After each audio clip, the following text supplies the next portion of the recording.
Assalamualaikum warahmatullahi wabarakatuh. Alhamdulillah hamdan wa syukran lillah, salatan wa salaman daimaini mutalazimaini ala Rasulillah Muhammad ibni Abdillah, la haula wa la quwata illa billah.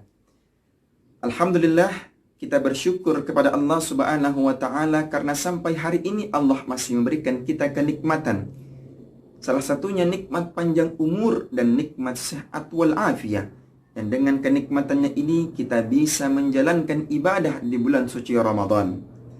Ramadan adalah bulan yang dikhususkan oleh Allah untuk hamba-hambanya yang ingin mendekatkan diri kepadanya. Dalam Al-Quran Allah Subhanahu wa ta'ala berfirman, Ya ayyuhalladzina amanu kutiba alaikumusiyam kama kutiba alal ladzina min qablikum la'allakum tattaqun. Pada ayat ini Allah mulai dengan harfun nida yang diperuntukkan untuk memanggil, untuk menyerukan. Seperti halnya kita memanggil teman kita, Ya Hasan, Ya Muhammad. Kita panggil teman kita. Harfun nida ini digunakan untuk jarak yang dekat, agak jauh maupun jauh. Maknanya Allah Subhanahu wa ta'ala ingin memanggil hamba-hambanya yang memiliki iman, baik imannya rendah, sedang maupun tinggi. Semuanya Allah panggil.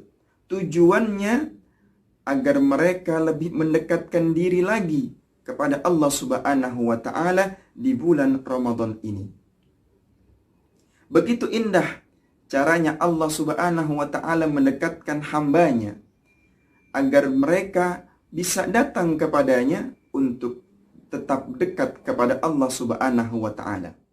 Dengan bulan suci Ramadan ini, ketika seseorang telah memeluk agama Islam, maka wajib baginya untuk menjalankan puasa. Ketika mereka sudah berpuasa, maka harus disertai dengan keimanan kepada Allah Subhanahu wa ta'ala.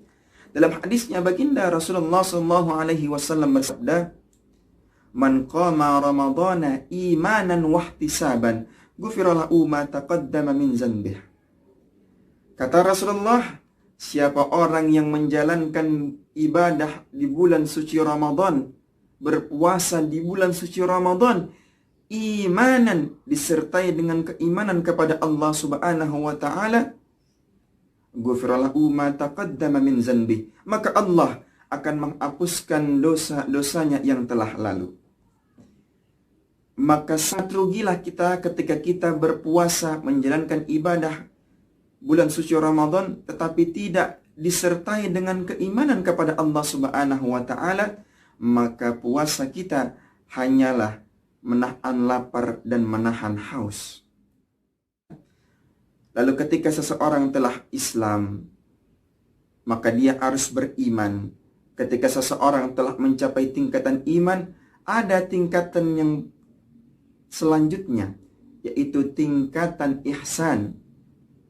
Apa itu ihsan? Anta abdullaha ka'annaka tarahu, fa illam yakun tarahu, fa innahu yaraka. Ihsan adalah ketika engkau beribadah kepada Allah Subhanahu wa ta'ala, engkau merasa melihatnya. Kendatipun engkau tidak bisa melihatnya, maka ia akan melihatmu. Hari ini kita menjalankan ibadah bulan suci Ramadan. Kita beribadah kepada Allah Subhanahu wa ta'ala. Kita harus barengi dengan keimanan sehingga apa yang kita lakukan, puasa yang kita jalankan pada hari ini akan mendapatkan balasan dari Allah Subhanahu wa ta'ala. Jangan kita nodai ibadah puasa kita dengan bermaksiat kepada Allah Subhanahu wa ta'ala. Mungkin kita berpikir tidak ada yang melihat kita, tidak ada orang tua yang melihat kita, tidak ada manusia yang melihat kita, tetapi sadarlah Allah Subhanahu wa ta'ala yang maha melihat. Dawamun nazri ilallah. Ketika kita telah mencapai tingkatan ihsan, maka kita akan selalu merasa melihat Allah Subhanahu wa ta'ala di setiap perbuatan kita. Ketika kita ingin melakukan kejahatan, kita ingat kepada Allah. Ketika kita ingin melakukan kemaksiatan kepada Allah, kita ingat kepada Allah. Sehingga kejadian-kejadian tersebut, perlakuan keburukan tadi tidak akan kita jadi lakukan karena kita merasa dilihat oleh Allah Subhanahu wa taala. Lalu selanjutnya, Nabi Muhammad sallallahu alaihi wasallam ditanya oleh Jibril, apa itu yang dinamakan dengan kiamat? Kata Rasulullah, yang bertanya lebih tahu daripada yang ditanya. Oh, kalau begitu kabarkan kepadaku apa tanda-tandanya. Lalu baginda Rasulullah menjawab, salah satu tandanya datangnya hari kiamat adalah para budak yang melahirkan tuannya. Maksudnya adalah banyak nanti anak-anak yang menjadikan orang tuanya seperti pembantu. Maka dari itu hati-hati kita sebagai anak, jangan sampai kita durhaka kepada orang tua. Jangan sampai kita meletakkan posisi kedua orang tua kita sebagai pembantu.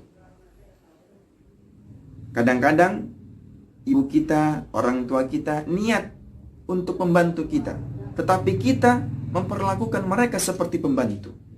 Na'udzubillah summa na'udzubillah. Kalau sampai ini terjadi, maka tunggulah hari kiamat sudah dekat kepada kita. Maka dari itu, marilah di bulan yang suci ini kita tingkatkan kualitas ibadah kita kepada Allah Subhanahu wa taala disertai dengan keimanan dan keikhlasan mengharapkan balasan dari Allah Subhanahu wa taala. Mudah-mudahan segala amal ibadah kita di bulan suci Ramadan ini Allah balas dengan balasan yang begitu indah. Kurang lebihnya mohon maaf. Wabillahi taufiq wal hidayah wa ridha wal inayah. Wassalamualaikum warahmatullahi wabarakatuh.